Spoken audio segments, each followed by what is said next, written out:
summit, so we can then, with the year and delay, still give you an embrace and thank you for your hard work on this cause. So I think, Laurie, if you want to say something at the start, and we can go ahead with the starting presentations. Well, I'd just like to say welcome to everyone here today, and it's really exciting to see this innovative conference once again and hear about all of the exciting things that are happening and could be happening, and so it's very exciting. So welcome everyone, and I'm looking forward to this panel of presentations. Absolutely, Laurie. It will be exciting to see what we'll have here to share. So, Catarina Gomes, she's the founder and CEO of CBR Genomics. For many of us, me included, genomics, I know that it's something that it's going to revolutionize the way health and healthcare is being provided. But we will be enlightened by Anna's presentation right now. So, Anna, the floor is yours. I hope that you can keep the strict minutes, because otherwise we lose the time to do a little bit of sharing. Thank you. I absolutely will do my best. And first of all, I'd like to thank for the opportunity to be here and to share our work with you today. And actually our vision about data, it's not there. How can I, so something is happening. So while this is set up, this is being set up and time is not picking yet, what I'd like to present you is on how genomic data should and must be also considered within the all healthcare data in the systems, and how these could actually revolutionize healthcare. So it looks like, yes, it's there now, okay. So that's why I titled that the healthcare evolution or revolution. So when we think about healthcare data, we have, this is no news for you, we have public data and we have cost and utilization data, which you can integrate and you can take, it's kind of public data in a way, and people like everyone of us in near this room can have a look and make actually policy decisions on that. Then we go to another sphere, a more personalized and protected data sphere, where we have patient-generated data, for instance, as those from wearables. And then as we go deeper and with more intensity, with more individualization and more privacy on it, we have clinical data. What I'm trying to focus on is on a very dark spot on this type of data, which is genomic data and genetic data. This actually is and should be very, very highly protected data, that it's where security goes far beyond just the privacy issues, because this is a very unique type of data. And this is exactly this black spot, this black hole is exactly where at CBR Genomics we are looking at. So when you talk about genetic data, most of the times people associate that with huge ethical issues and just turn their faces around and don't face them. So at CBR Genomics, we choose to look straightful and acknowledge the elephant in the room. And what is this? Is the knowledge that 1 in every 10 children has a mutation that causes unactionable pediatric diseases. The sooner you know about it, the sooner you can start treatment. In adults, 1 in every 6 people has a personal risk for unactionable monogenic diseases. Again, the sooner you acknowledge that, the sooner you can start treatment and manage disease. And for instance, when you talk about cancers, 1 in every 10 cancers, they are hereditary. This means that 1 in 10 could actually have been prevented and lives could have been saved. So not all cancers are hereditary. genetic causes only 1 in every 10. And actually this one is the ones that we must be saving as soon as possible. And with this in mind, for us at CBR Genomics, to all our team, for us, doing nothing was not an option. Because we believe that the only option is knowing. It should be, it must be the only option. And so we have developed this DNA-centered healthcare approach to define the best monitoring plan, to select the most adequate treatment, and to have access to the genetic therapies. We believe in an ubiquitous DNA usage within clinical practice. Actually, I've just noticed that this is not the most recent version of my presentation, so that's why. But anyway, so just as we have today ubiquitous computation in all our pockets, we think that DNA should be ubiquitously within the clinical desk. And this is not only us saying, the most recent studies also say that. So there are already studies on the use of genome and whole genome and exome sequencing in newborn screening to tackle that problem of 1 in every 10 children as a mutation. Also, the American guidelines have already decided and showed that, for instance, in some type of diseases, genetic approach should be the first year. So with this in mind, we have developed a unique service where from a simple saliva sample, we can extract DNA and we can screen for actionable diseases. We have built up these DNA files baby and DNA files in the intellectual disabilities as the first screening tests for babies. And we do that building on a proprietary operative system where we can manage, which has been patented, and where we can manage control data access, secure data storage, and completely anonymization in a way that actually the patient is the one that is the owner of the data, has the empower to say which doctor has access and when to their data, but don't actually see the data. So, and I wanted to ask for your attention, especially when we're talking about this thing here about the access to genetic therapies. It is my knowledge, this is the way for the future. The slides that are missing were those one here, that saying that nowadays 7 gene therapies have already been accepted and implemented and approved. But on the pipeline, over 300 genetic therapies are on preclinical stage. This means that in 10 years, lots of new genetic therapies will be present and available. And this is going to change dramatically the way healthcare systems are, because these therapies are very, very expensive. These are going to put and to bring a burden on health systems. Also, they have the most effect the sooner they are applied, and this raises the awareness and the need for very early detection systems.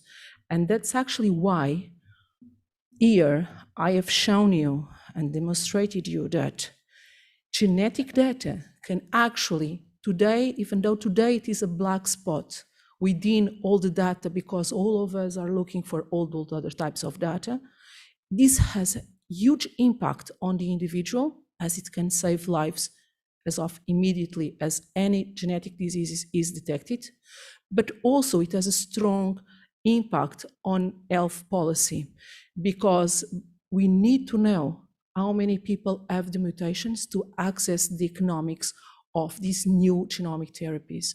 And these are going definitely to bring a huge burden to the systems and for the paying systems. So I'm sorry for being skipping, but I really wanted to leave and finish with this last message of the importance of genetic systems, genetic data for a better health and for a more sustainable health systems. So my challenge to you is, are you ready to break the genetic boundaries? Start to look at the challenges straight now, and start to work with us on delivering more and faster genomic screenings, and then so that this is going to be the starting point for the next generation of health systems. Thank you for your attention.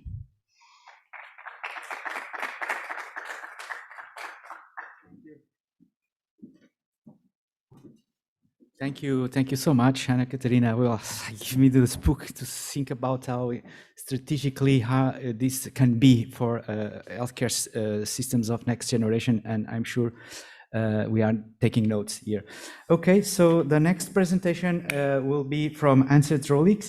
He's the director of business development. Better, it's a company that I have met when I was in Slovenia in the Health Day initiative by my dear friend Gregor Kusak, and also our event manager Uska Rauter. They did this precious week in Slovenia, and I saw Anje's presentation. I said, perhaps this is the future, and absolutely, Anže will tell us a little bit more about open HR and how this can be revolutionary.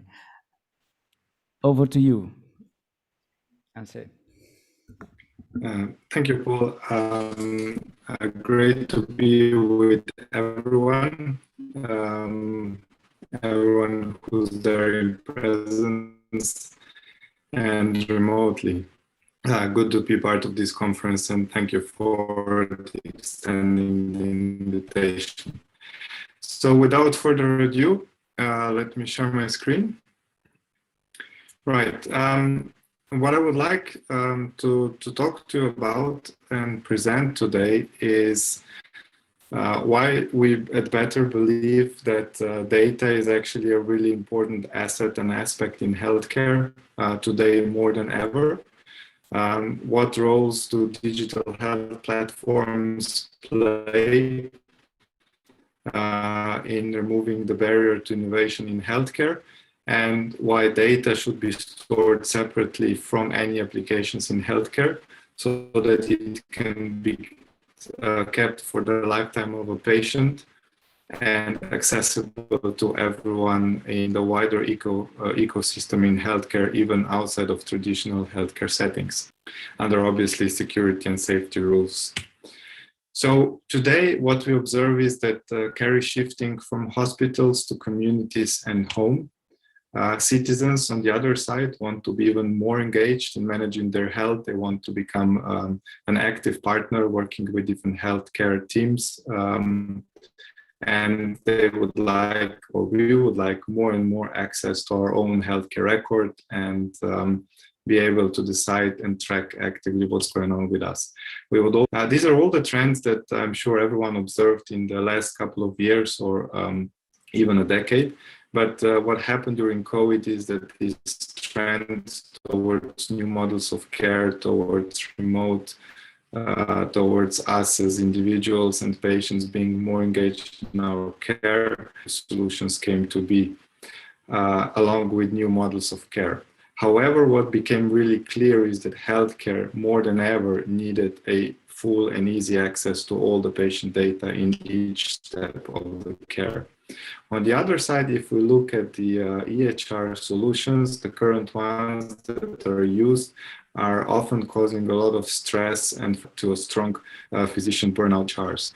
Gartner seek EHR solutions that are in place, especially from the perspective that they're usually very rigid, very slow to change and respond to new situations or new regulatory requirements, or even new ideas from medical teams, and move and support quickly the new models of care. If we look on the regional level, the challenge of having several systems working nicely together and sharing the data is even bigger. Jordi Piera Jimenez, who's the director of the Digital Health Strategy Office at Catalan Health Service, put it really nicely. He said that Catalonia has been struggling to make data follow the patient for 25 years, and it seems that interoperability is just not working, and they would like to go with a fundamentally different approach, an approach which is based on data, data level integration, where apps integrate on a data layer and no longer app to app. And the whole Catalonia now decided to pursue this approach. What this shows is that more than ever, healthcare really needs quality data for point of care, diagnostics, different secondary use cases, and so on. Rachel Damscombe from CEO NHS Digital Academy put it really nicely. She said that data is for life, not just the principle. We will start to design and procure systems differently in healthcare. Monolith solutions who try to integrate and interoperate towards a new digital ecosystem. And the first step to do that is to hide these monolith solutions behind APIs and enhance them with a digital health platform or a data repository where all of these systems start to connect on a data layer. And this can be done quickly within 6 months to 1 year. And then slowly this will enable the move towards a fully data-driven or open data digital health ecosystems that will then remove the barrier to innovation and be much faster to include different new solutions and create very flexible environment of digital solutions for different levels of care. Gartner is recognizing a similar trend, emphasizing the importance of having data separated from the applications and building such ecosystems. And the concept that I explained is actually not new, because in healthcare, a vendor-neutral archive is already set up for images and documents, and the same approach now needs to happen for structured clinical data. And OpenEHR as an open specification and standard with a growing community globally is actually a really good standard that supports that concept where data is separated from applications. OpenEHR has today a big community with more than 100 countries participating, 1,500 clinicians who are modeling the clinical concepts, and a lot of clinical concepts which are already available. Healthcare today really needs an environment when it comes to digitalizations, which will help accelerate the digital transformation, simplify the work of medical teams, and make sure that data is really accessible for the lifetime of the patient to all the stakeholders. And the core foundation to achieve that is a digital health platform, which then supports the creation of such a unified care record, which is built around the patient, not institution, and not a single software. So one patient, one record concept. It then supports the full governance of data models, big choice of apps from multiple vendors, and all together fuel the creation of ecosystems of different apps from different vendors, which are built once, and then put together to support quickly new models of care. So if you ask yourself, how do you start with this approach in the existing landscape, which you have within a hospital setting with multiple disconnected applications, it's actually quite simple. You set up a digital health platform like what we've done at Better with several regions and countries. And hospitals. You start with a single simple use case and enhance the existing landscape, and then slowly you start adding more and more applications and more use cases to the ecosystem. But the main idea here is that the ecosystem is built on top of a common data layer where data is separated from the applications, and eventually you will get rid of these disconnected and fragmented apps which each have their own data store. With a comprehensive and vibrant ecosystem built on a vendor-neutral data layer where everyone has controlled, secure access to data for different use cases. Now, the same level or the same principles would also apply on the regional level, where you can then easily start connecting different healthcare institutions or even institutions out of the traditional healthcare settings. And because the integration happens on a data layer, data starts flowing much simply. The integration simplifies, and you end up with a regional ecosystem and a virtual personal health record. And there's different choices of how you can deploy this. There's already several cases where this has been achieved. The biggest case is actually a citywide EHR record in city of Moscow, who've built and more than 500 institutions, and they're using OpenEHR and Better's digital health platform to achieve that. Germany, 9 of the biggest university medical centers are using such an approach to gather data in a vendor-neutral format to then use it for research, different research purposes, but they have a single cleaned up structured data repository. Or for leading Nordic EHR vendors use OpenEHR for their next generation of EHR systems, which enable them to be much faster at what they do and give full governance of data in the hands of healthcare professionals. I mentioned Catalonia, who've decided to use OpenEHR and a digital health platform approach for the whole region. And in UK, there's some examples from hospitals like Oxford NHS Foundation Trust, Christie's, who are the biggest oncology center in Europe, are using this approach to cover different sort of activities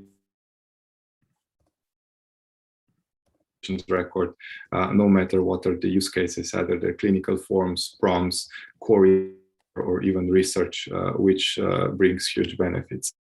And then on the regional level, an example is Wales, which decided to use OpenEHR to support cancer treatment repository for the whole Wales and set up a shared medication service.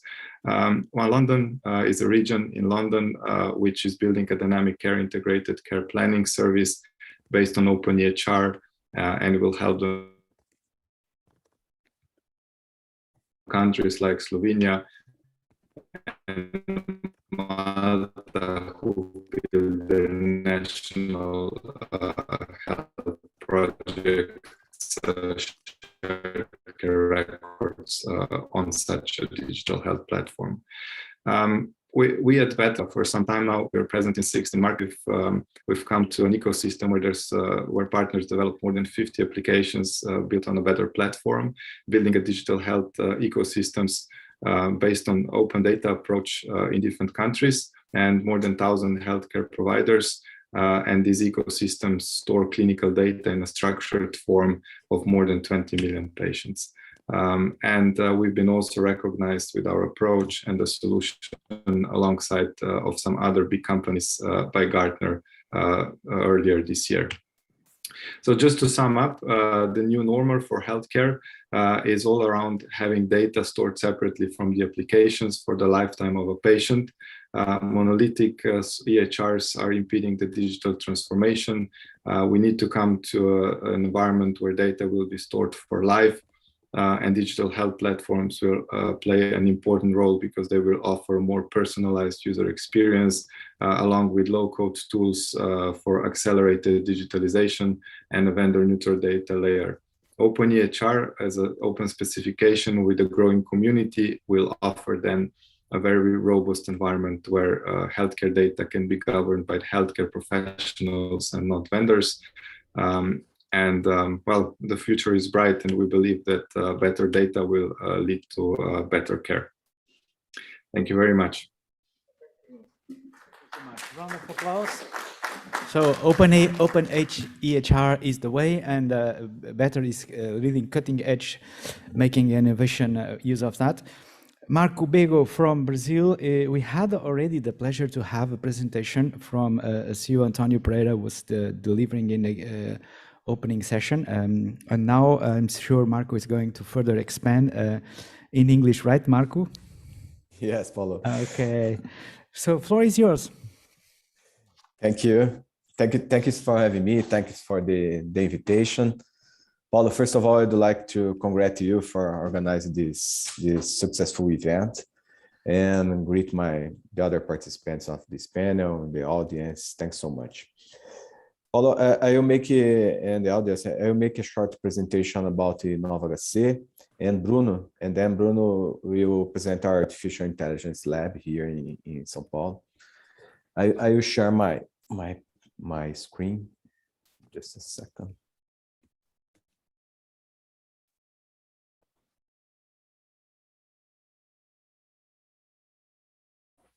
As José said in the beginning, HC is the largest hospital in Latin America. It has 75 years or 77 years of activity. Here in HC, we have 80 specialized institutes such as radiology, cancer, heart disease, pediatrics, and others. And the important thing we have more 66 research labs and more than 200 research lines in the medical fields. And the Hospital das Clínicas works based on 4 pillars. One of them is assistance that is connected to the state of São Paulo. And education and research, we are connected to the University of São Paulo Medical School, USP. And the innovation area since in 2017, that where we call InovaHC. When I'm working, I'm responsible for the executive director of this area. And InovaHC was built for the development of an innovation ecosystem in health. It's an open innovation program, which runs the innovation to inside to outside the RC and vice versa. And we focus on, that's the idea, we focus on using innovation to solve complex problems and transfer scientific, technological, and cultural knowledge for the system and the health system in Brazil. And the last year, we have managed to connect more than 7 to 80 startups in our ecosystem. We have collaboration agreement inside and outside Brazil, and a project with private and public partners, and with various specialties, some of projects both together. And before going any further, I would like to just add something. In Brazil, you have many advances and also many opportunities in digital health and data. Here in this chart is a graphic summary done by the Collision Health Institute here in Brazil.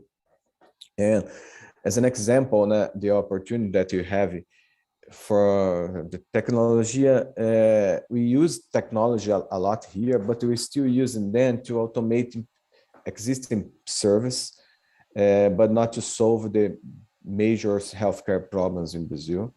Brazil is a huge country, and there is some Brazilian regions that is still necessary to improve the IT infrastructure to leverage the adoption of digital health solutions.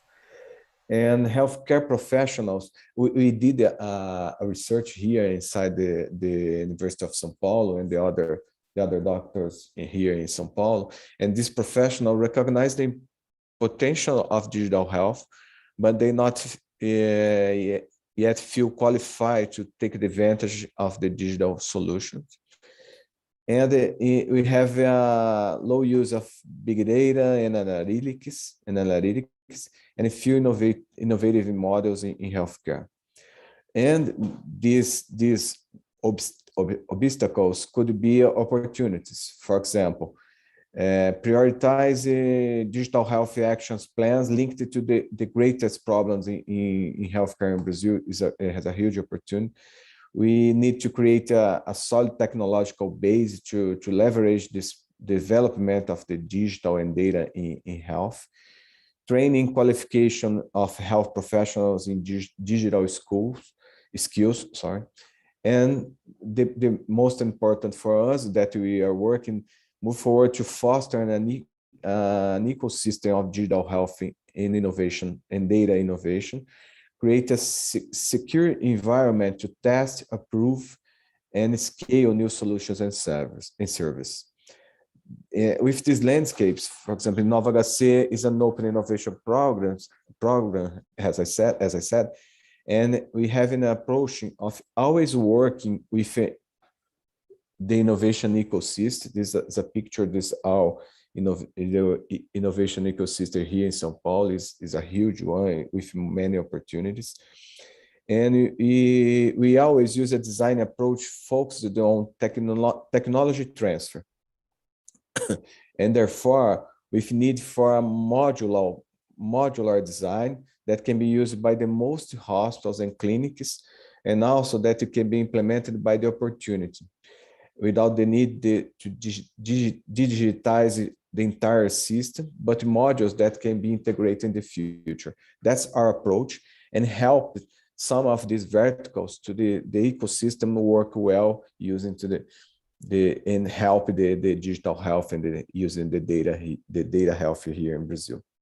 Finally, I just would like to close by saying that we aim to create and co-create innovative and scale health solutions for us in Brazil and other countries. And for that, InovaHC is always seeking partnerships with startups, governments, universities, and companies who are interested in working in an ecosystem scale healthcare problems. Bruno, if you can introduce yourself and continue present our artificial intelligence sure, lab. Here. Can you share the screen again, Marco, please? Oops. Yeah, I think it stopped. Yeah, the next slide, please. Bruno, I think I have small problem here. Okay, no, it's okay. If you want, I can share my screen. You can share, Bruno? Yeah. You can share. Just a second, everyone. So can you see my screen here? Yeah. Yes. So hello, everyone. My name is Bruno. As Marco mentioned, at the late last year, we launched InovaHC's AI lab, which is called INLab. Our main goal here is to create structures that allow for AI to emerge.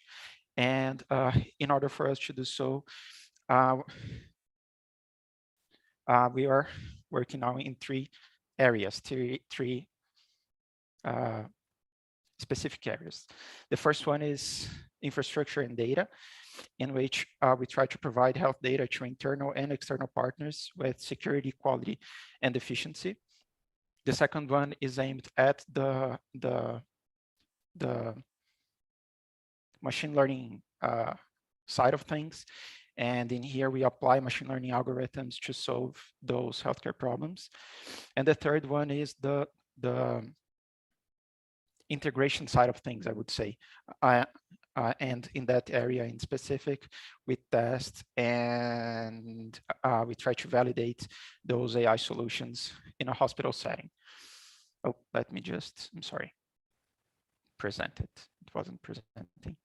And then, as Marco mentioned, we work alongside a variety of partners, being them enterprises, those big enterprises, government, academic institutions, health techs, to solve the ecosystem's most pressing issues. And I would like to highlight here 4 of the projects that we have now.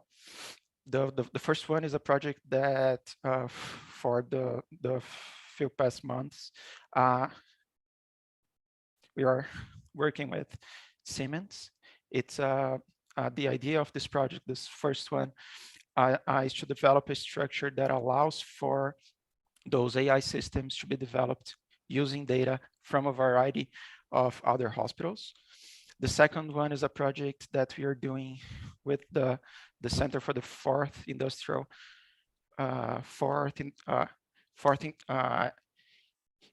Revolution here in Brazil.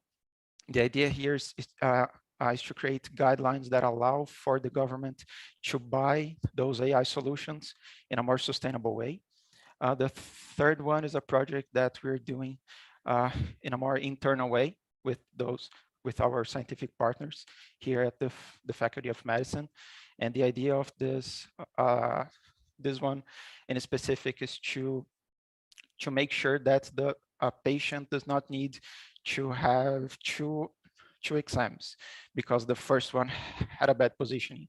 So the idea here is to enhance those positionings of those image exams and to make sure that the patient does not have to come back again and do it twice. And the fourth one is a project that we're doing with a Brazilian startup.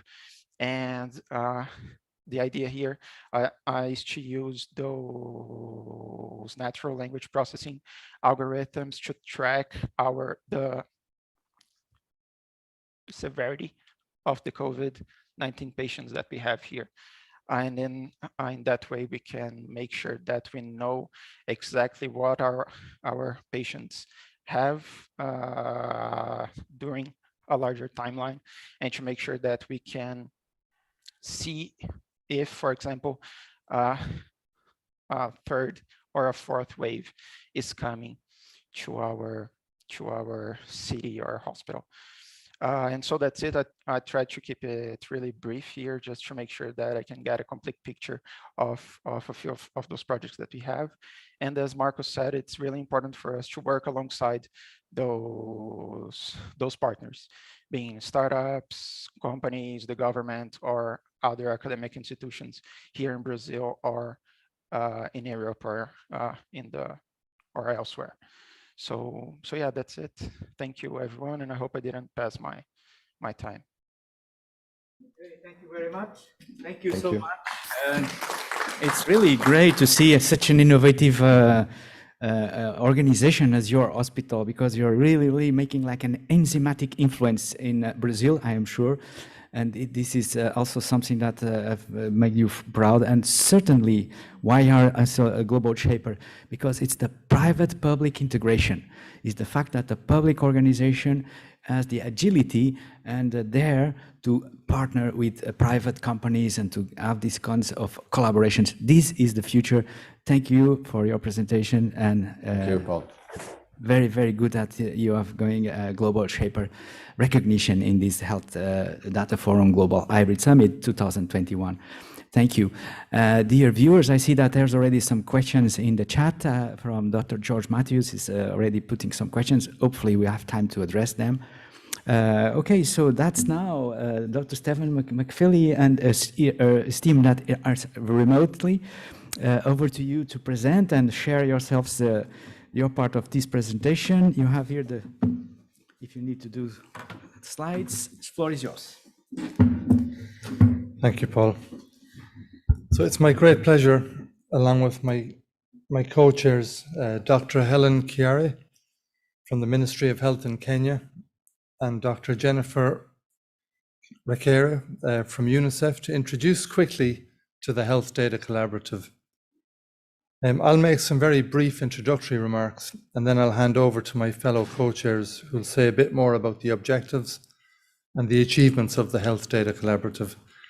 It's fitting that they speak more than I do. I joined the World Health Organization in July, so I've only recently taken over as co-chair. Before I do that, I would like to acknowledge the huge contribution made by my colleagues, Dr. Craig Burgess, Dr. Mwenye Kasonde, and Nina Benedicto, who act as secretariat to the Health Data Collaborative. In broad terms, the idea of the Health Data Collaborative is very, very simple. It's to build partnerships across the health sector, the actors and the stakeholders, including academia, civil society, and the private sector. We do this to create better outcomes for countries. The idea is to offer alternative solutions, and we hope also to leverage wider political support, bring in new sources of technical and financial resources. By working in partnership, we hope to reduce the fragmentation and reduce reporting burden to countries. And all of this is to make capacity development in countries more effective. The Health Data Collaborative is data-driven, demand-driven, and this is very important. The work that we do, the priorities that we set, are identified by the countries, our members. So on behalf of the World Health Organization and our many partners at the Health Data Collaborative, I would like to thank the Health Data Forum for this nomination and the recognition of our work.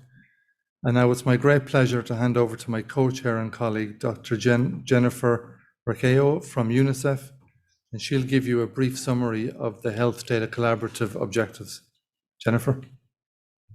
Thank you so much. I also want to echo the huge thanks to the organizers for the recognition of the Health Data Collaborative and for including us in your program here today.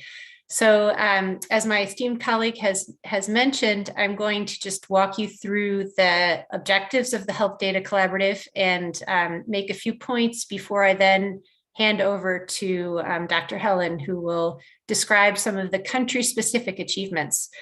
So as you've already heard, a big focus of the Health Data Collaborative is to strengthen country health information systems. Another main objective is, in order to achieve this, a big focus of the Health Data Collaborative is to align partner resources with country-led data and digital priorities. A third objective is to identify, help produce, and then also adapt tools and other global goods to local contexts, again, with this whole idea of supporting countries and strengthening health information systems. So on that, some of the, just a little bit more in terms of the actual work of the Health Data Collaborative to fulfill or achieve these objectives. As has already been stated, the first priority of the Health Data Collaborative is to focus in on countries and to acknowledge country leadership, recognizing that the strengthening and transformation of health information systems really starts with political leadership within countries supported by their partners. So it is the express effort of the Health Data Collaborative to work with countries and support the country leadership around health information system strengthening. In terms of the membership, the HDC has grown from 52 members just 2 years ago to about 94. So it's almost doubled in size. And the membership represents around 80 different organizations. So it's a very diverse membership, and it also then provides a great kind of think tank and partnership approach for countries to tap into. So a little bit more on what the Health Data Collaborative does in order to achieve its objectives. A large function of the Health Data Collaborative is to provide a knowledge brokering role. There are several ways through which this is achieved. One is through regular webinars. These webinars provide a platform to inform people about the tools and other kinds of global goods that are available and provide information to countries and other partners on how they can be used. The Health Data Collaborative also has a newly revamped website where all of these tools and other kinds of materials are made available. And there's also a section there that highlights the Health Data Collaborative priority countries. There are also a set of working groups as the engine of the Health Data Collaborative, and these working groups support the development and dissemination of global public goods and other priority issues to support country health information systems. So some of the working groups, they range from those that are focusing on CRVS to routine health information systems, community health systems, and then also broadly digital health. The Health Data Collaborative also includes representation across all of the major constituencies. And the aim there is to make sure that all of the different constituencies are grouped together in this larger partnership so that there can be really excellent sharing of good practices and trying to think about how these different constituencies can also align around government priorities. In terms of the coordination or how another avenue through which the HDC works is that the HDC purposefully coordinates with other similarly minded global health initiatives, including the SDG Gap. It's the work that the Health Data Collaborative is doing with the SDG Gap is to emphasize the whole issue around data use in countries with a big focus on improving equity and also primary health care. So those are some of the ways in which we are working together with other initiatives at the global level to support the HDC objectives. We've noted as we've started that a large challenge still remains on getting partners to work collaboratively in countries and align their resources, both financial and technical, with government identified priorities. So that is what we are prioritizing to work on. And that being said, now I'd like to turn over to Dr. Helen Kairie from Kenya, who will describe to you some of the country examples and where we are trying to achieve this goal of getting better alignment at the country level around government priorities in data and digital. Thank you so much again. And now I'd like to turn it over to Dr. Helen.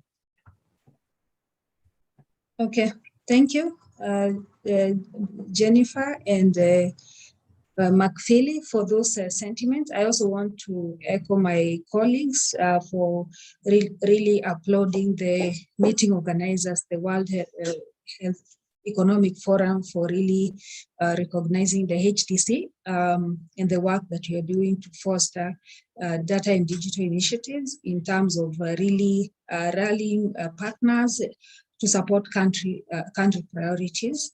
And I also want to recognize the team that we work with at HDC, that is Dr. Mwenya and Craig Burgess, who are really very, very instrumental in terms of achievements at the HDC. So as my colleagues have highlighted, the HDC initiative is extremely key in terms of fostering partners and countries' collaborations in terms of supporting country priorities. And some of the achievements really that have been seen over the years since the launch of the HDC in 2016.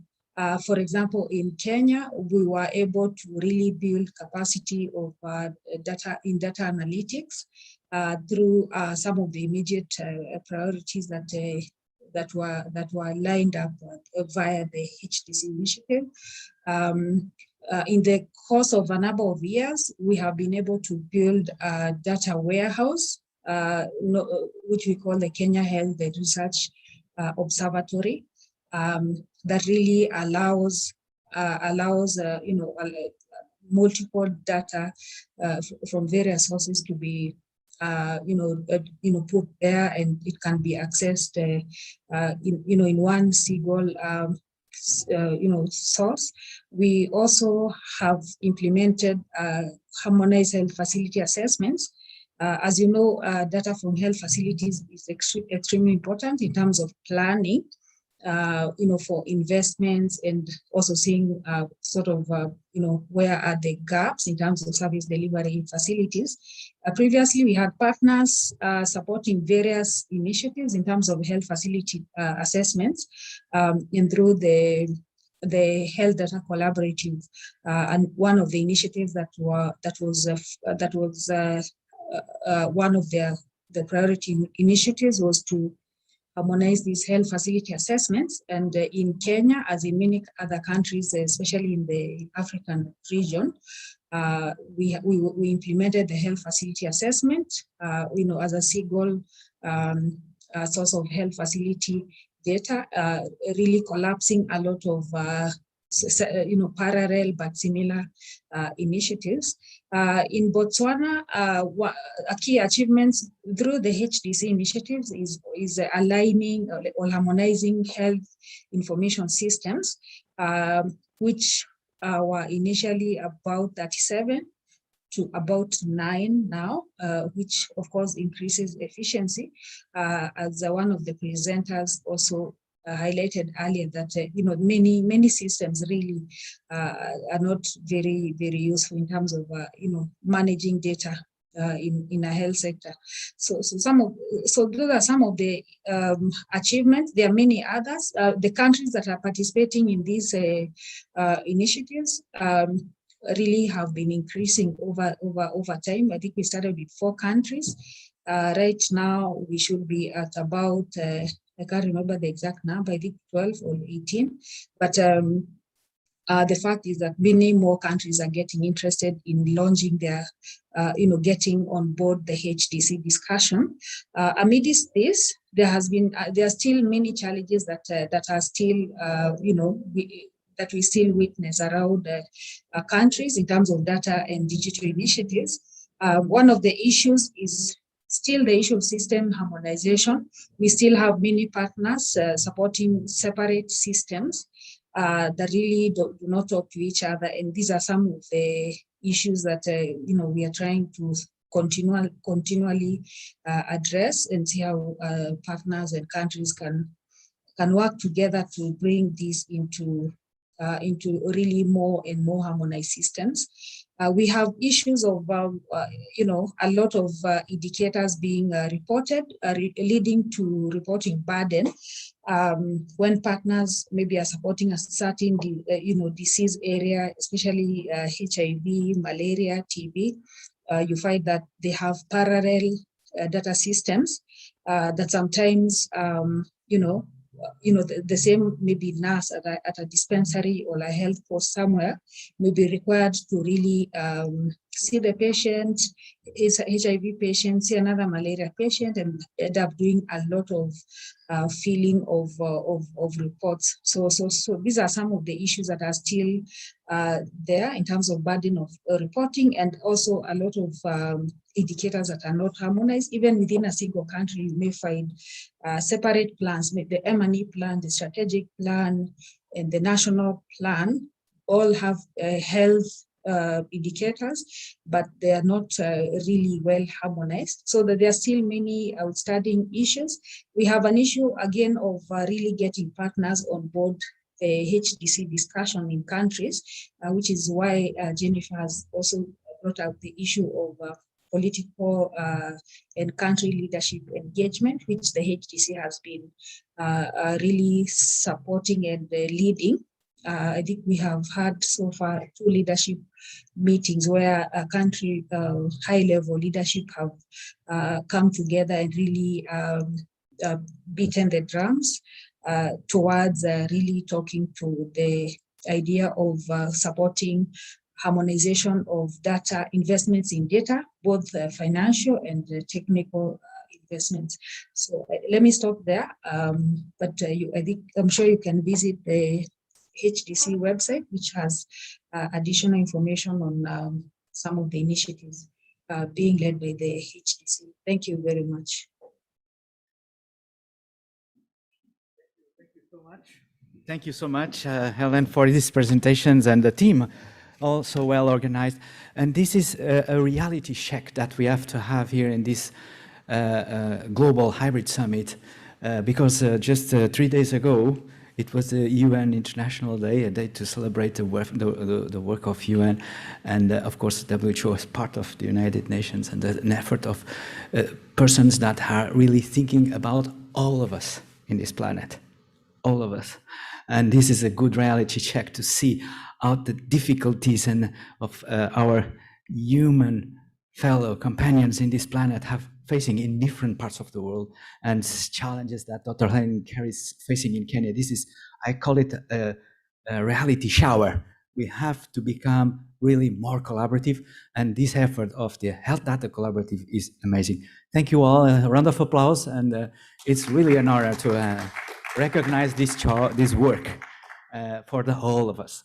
Okay, last but not least, we are Health Data Forum and have to think about deep tech and health data. So last but not least, Valerie from NuraLogix is going to show us, very short, please, and then we have a little bit Q&A before going to the next. So hi everyone, I'm Valerie and representing NuraLogix from Toronto, Canada. Now, as the presentation will come up, I am going to ask you, when you are thinking about your health vitals, right, or risk assessments, most of you, like me, you have to actually get into the car or the bus or the train, actually go and see a nurse, a physician, you stay in the waiting room, you actually have to fill in questionnaires, get tied up to these devices, instruments.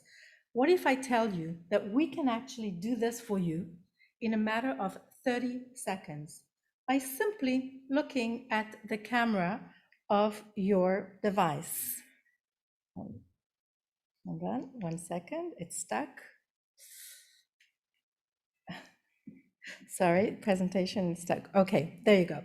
So this is NuraLogix. We have a software capability that allows you to look at the camera of your device, and we can tell you after 30 seconds merely, your health vitals, your systolic and diastolic blood pressure, heart rate, irregular heartbeat, heart rate variability, the risk of the person having a cardiovascular disease, a heart attack, a stroke.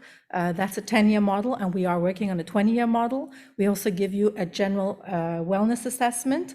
We also have released the health risk factors, metabolic risk. That means, ladies and gentlemen, no instruments, no wearables, because a lot of people around the world do not have the luxury of having these expensive equipments in their house, you can also just look at the camera of your device and you will get the information as to whether you are likely suffering from hypertension, diabetes type 2, hypercholesteremia, and hypertriglyceridemia. And by the end of the year, we will also release the likelihood that your A1C levels could be above or below the clinical cutoff level. So this, as a tool, a very seamless contactless tool that can be in the hands of everybody, will then give you great indication as to whether you could be suffering from some kind of risk. It's also great for preventive care. It's also great for prompting your users to actually seek out a medical physician and to get tested in order not to actually get sick or actually reverse the situation.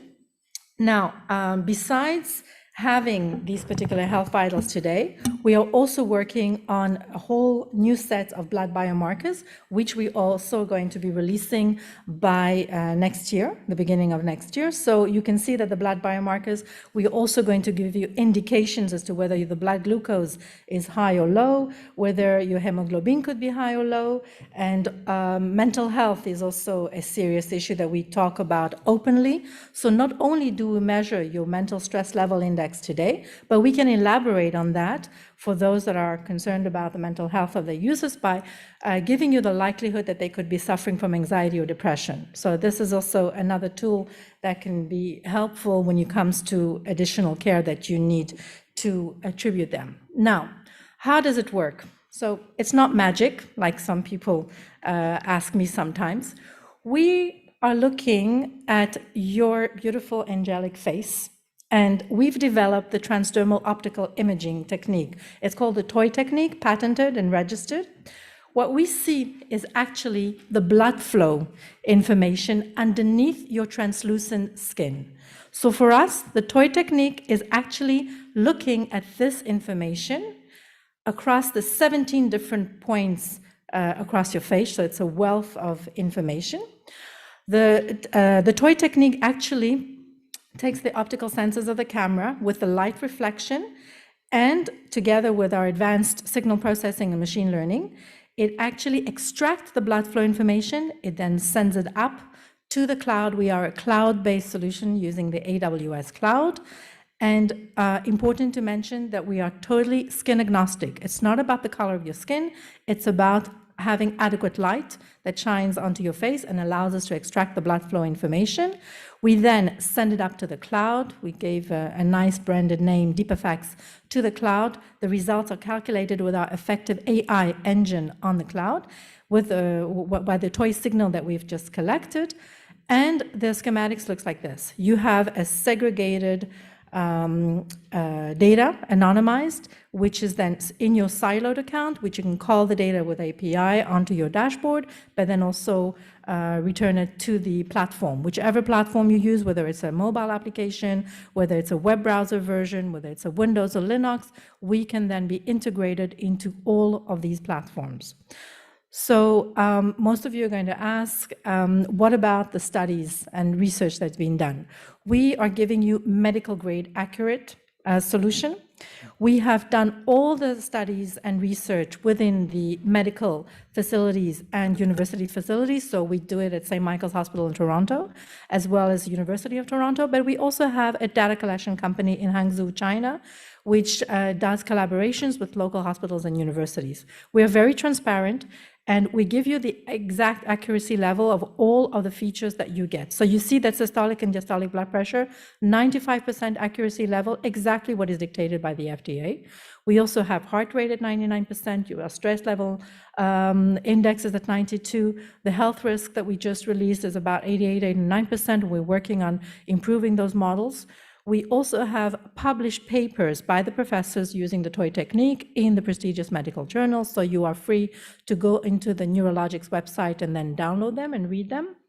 We are constantly working on new platforms. So this is the web browser version. So a lot of companies want to avoid having you download an extra application onto your mobile, but they want to also give you the possibility of having a web browser version, or you can have a hybrid solution for those that have an app or those that just want to go onto the website. And this then will do the exact work that the mobile app works. You just look at the camera of your laptop, your desktop, and in 30 seconds, it takes your vitals and then it presents the whole listing of vitals.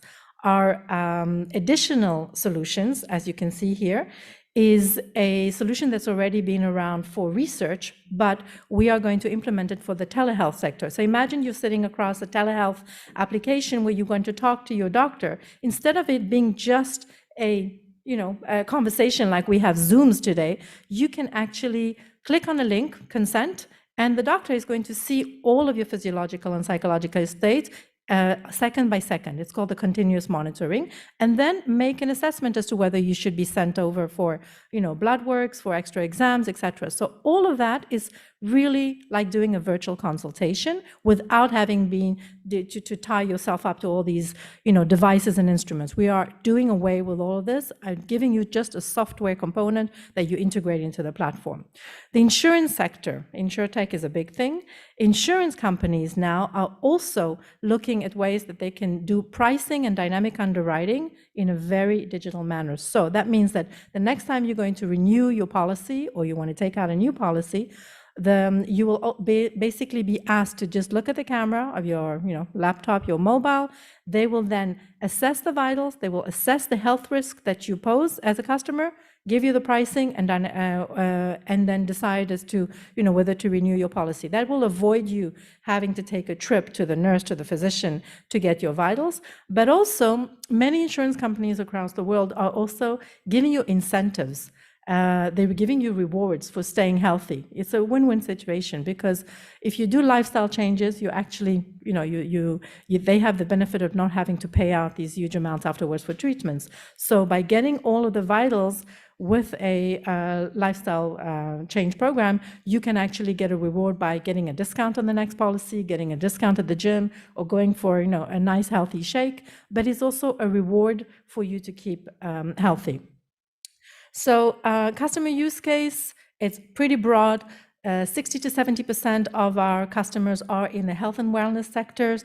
You can see remote monitoring of elderly, how this could be very beneficial for them. You also have the remote monitoring of patients. You have insurance, reinsurance companies, telehealth, obviously, and many different types of products. I mean, the car of the future that you're going to be driving is actually going to take a scan of your vitals, and should, God forbid, something be wrong, they might go in the automatic mode and then drive for you. So there's many different sectors. We are really a game changer in this type of solution. We came out with the application 2 years ago, which the first to actually measure your blood pressure.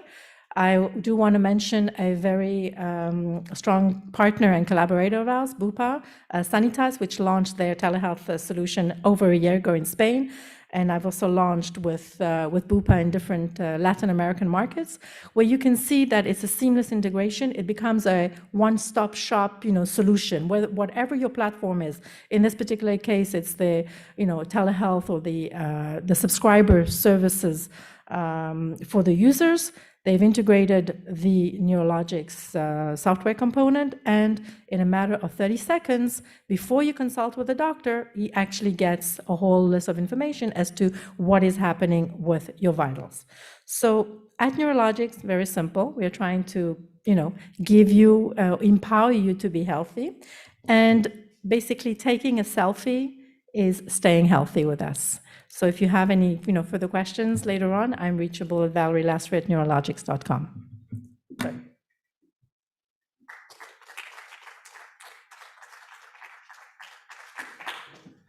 Thank you so much, Valerie. Whoa, this gives us the spooks.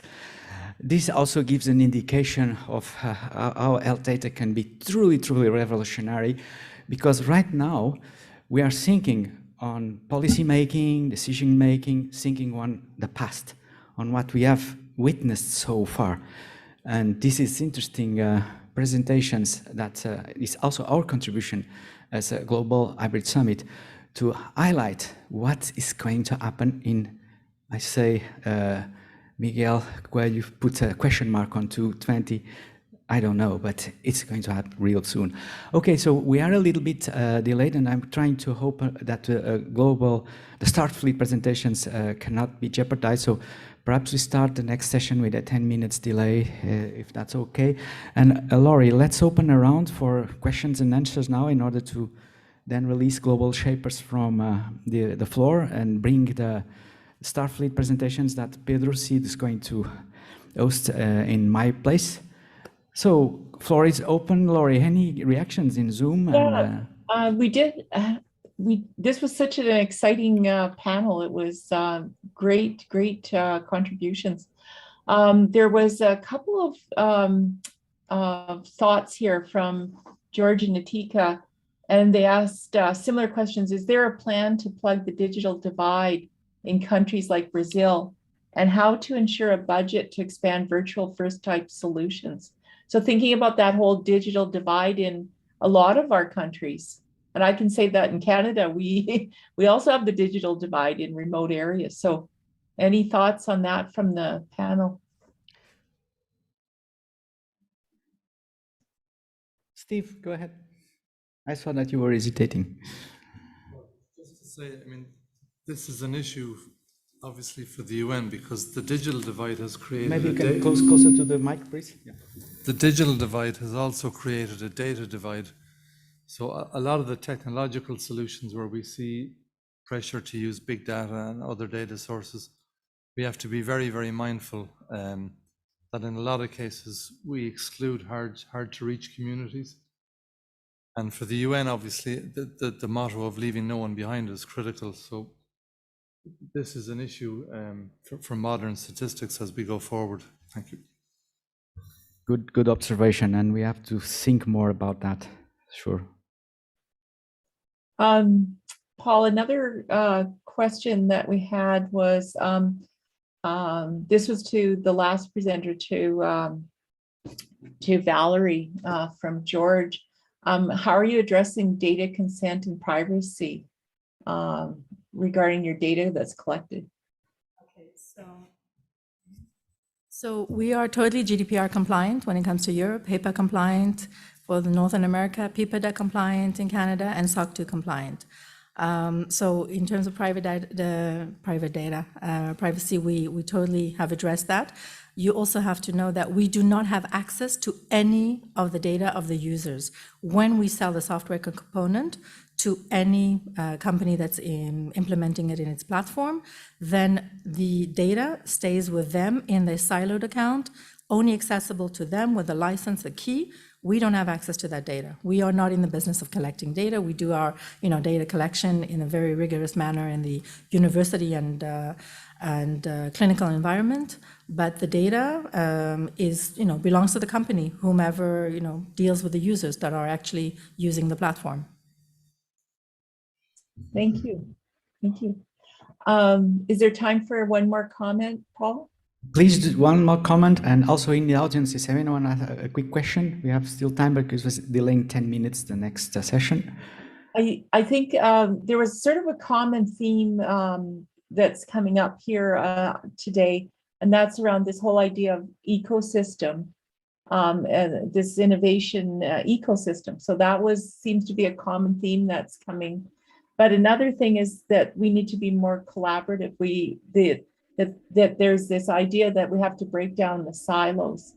And Anze, you had some comments on that, and I don't know if you wanted to elaborate a bit more on that. Yeah, thanks, Laurie. I liked your comment and the takeaway, and it seems that, like you said, it's becoming a common theme, not just in this conference.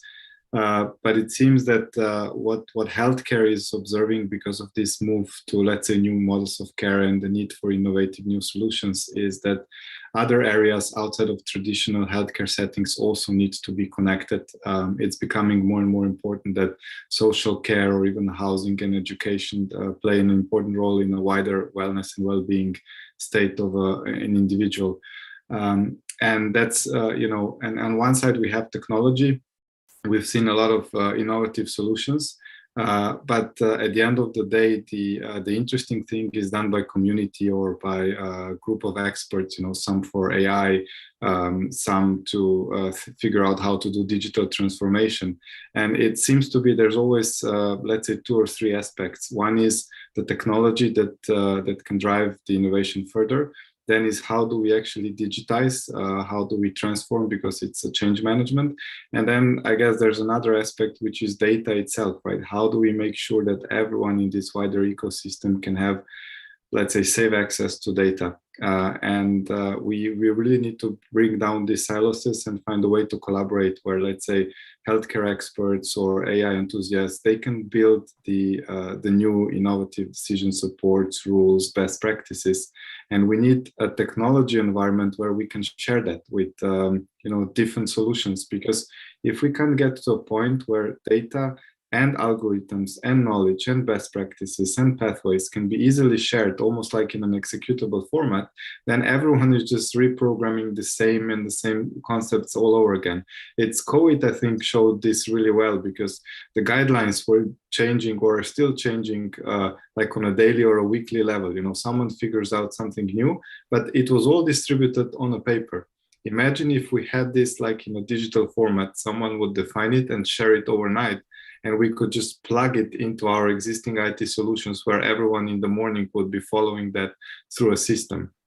And that's where community comes in, right? So IT companies, we need to do the technology. Community of experts need to do the algorithms, but we need an environment where it all plugs in.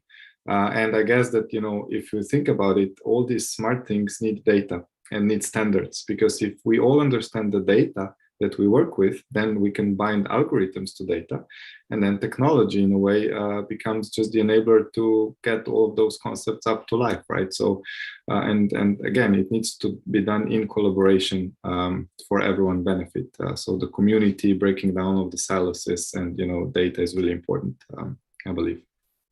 Thank you so much. Thank you. Thank you Paul, so over much. to you. Oh, thank you, Laurie. You did awesome and precious assistance. Great to have a colleague here moderating with me, and in hybrid way and fashion. We are working in tandem. Thank you so much, dear presenters, global shapers, for being here and enriching our lives with your work. Thank you so much. Now, calling here Peter Freire is going to host the next session, so maybe we can release the auditorium now. And perhaps, Reggie, if you can restart the stream so we can have a separate stream. And just for the specific, because we are already here too many hours. Thank you so much, Zoom. And participants that are arriving now for the next panel, please be advised that we are starting 10 minutes.